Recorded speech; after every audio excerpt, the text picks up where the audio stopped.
दोस्तों, कहानी का नाम है भाग्य के भरोसे मत बैठिए। एक नदी के किनारे उसी नदी से जुड़ा हुआ एक बड़ा जलाशय था। जलाशय में पानी गहरा होता है, इसलिए उसमें काई तथा मछलियों का प्रिय भोजन जलीय सूक्ष्म पौधे उगते हैं। ऐसे स्थान मछलियों को बहुत रास आते हैं। उस जलाशय में भी नदी से बहुत सी मछलियां आकर रहती थीं। अंडे देने के लिए तो सभी मछलियां उस जलाशय में आती थीं। वह जलाशय लंबी घास तथा झाड़ियों द्वारा घिरा होने के कारण आसानी से नजर नहीं आता था। उसी में 3 मछलियों का झुंड रहता था। उनके स्वाभाविक स्वभाव भिन्न थे। अन्ना संकट आने के लक्षण मिलते ही संकट टालने का उपाय करने में विश्वास रखती थी। प्रत्यु कहती थी कि संकट आने पर ही उससे बचने का यत्न करो। यद्दी का सोचना था कि संकट को टालने या उससे बचने की बात बेकार है। करने कराने से कुछ नहीं होता। जो किस्मत में लिखा है वह होकर रहेगा। एक दिन शाम को मछुआरे नदी में मछलियां पकड़कर घर ले जा रहे थे। बहुत कम मछलियां उसके जालों में फंसी थीं, अतः उनके चेहरे उदास थे। तभी उन्हें झाड़ियों के ऊपर मछलीखोर पक्षियों का झुंड आता दिखाई दिया। सभी चोंच में मछलियां दबी थीं। वे चौंके। एक ने अनुमान लगाया, दोस्तों, लगता है कि झाड़ियों के पीछे नदी से जुड़ा जलाशय है, जहां इतनी सारी मछलियां पल रही हैं। मछुआरे पुलकित होकर झाड़ियों में से होकर जलाशय के तट पर आ निकले और ललचाई नज़रों से मछलियों को देखने लगे। एक मछुआरा बोला, आहा, इस जलाशय में तो मछलियां भरी पड़ी हैं। आज तक हमें इसका पता ही नहीं लगा। यहाँ हमें ढेर सारी मछलियां मिलेंगी। दूसरा बोला।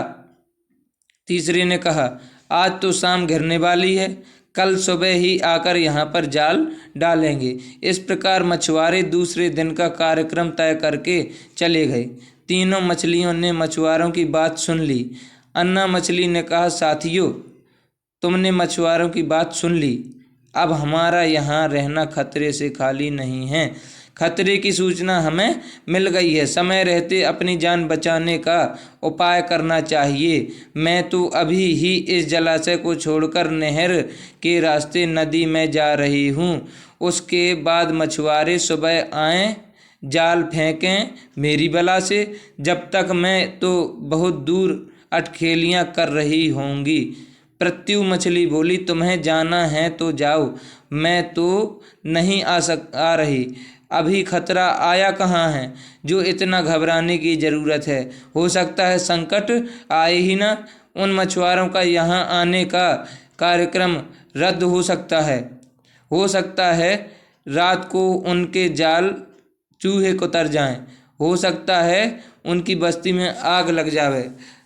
भूचाल आकर उनके गांव को नष्ट कर सकता है, या रात को मूसलाधार वर्षा आ सकती है और बाढ़ में उनका गांव बह सकता है। इसलिए उनका आना निश्चित नहीं है। जब वह आएंगे तब सोचेंगे। हो सकता है मैं उनके जाल में ही न फंसूं। यद्दी ने अपनी भाग्यवादी बात कही। भागने से कुछ नहीं होने का। मछुआरों को आना है तो वह आएंगे, हमें जाल में फंसना है तो हम फंसेंगे। किस्मत में मरना ही लिखा है तो क्या ही किया जा सकता है। इस प्रकार अन्ना तो उसी समय वहाँ से निकल गई। प्रत्यु और यद्दी जलाशय में ही रहीं। भोर हुई तो मछुआरे अपने जाल को लेकर आए और लगे जलाशय में जाल फेंकने और मछलियां पकड़ने। प्रत्यु ने संकट को आए देखा तो लगी जान बचाने का उपाय सोचने। उसका दिमाग तेजी से काम करने लगा। आसपास छिपने के लिए कोई खोखली जगह भी नहीं थी।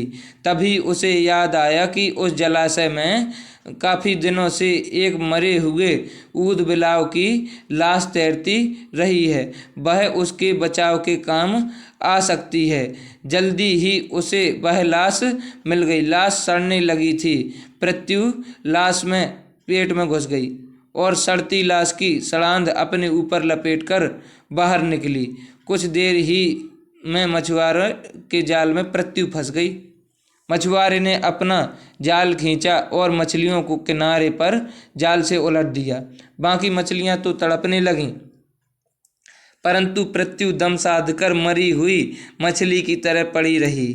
मछुआरे को सड़ांध का भभका लगा तो मछलियों को देखने लगा। उसने निश्चल पड़ी पृथ्वी को उठाया और सूंघा। आख, यह तो कई दिनों से मरी पड़ी मछली है, सड़ चुकी है। ऐसे बड़बड़ाकर बुरा सा मुँह बनाकर उस मछुआरे ने पृथ्वी को जलाशय से फेंक दिया, जलाशय में ही फेंक दिया। पृथ्वी अपनी बुद्धि का प्रयोग कर संकट से बच निकलने में सफल हो गई। पानी में गिरते ही उसने गोता लगाया और सुरक्षित गहराई में पहुंचकर जान की खैर मनाई। यद्दी ने भी दूसरे मछुआरे की जाल में फंस गई, यद्दी भी दूसरे मछुआरे के जाल में फंस गई यानी, और एक टोकरे में डाल दी गई। भाग्य के भरोसे बैठी रहने वाली यद्दी ने उसी टोकरी में अन्य मछलियों की तरह तड़प तड़प कर प्राण त्याग दिए। इस कहानी से हमें शिक्षा मिलती है कि भाग्य भी उन्हीं का साथ देता है जो कर्म पर विश्वास रखते हैं और कर्म को प्रधान मानते हैं। भाग्य के भरोसे हाथ पर हाथ रखकर बैठे रहने वाले का विनाश निश्चित है। दोस्तों, कहानी अच्छी लगी हो तो प्लीज़ लाइक करें और ऐसी वीडियो देखने के लिए आप हमारे चैनल को सब्सक्राइब करें। धन्यवाद।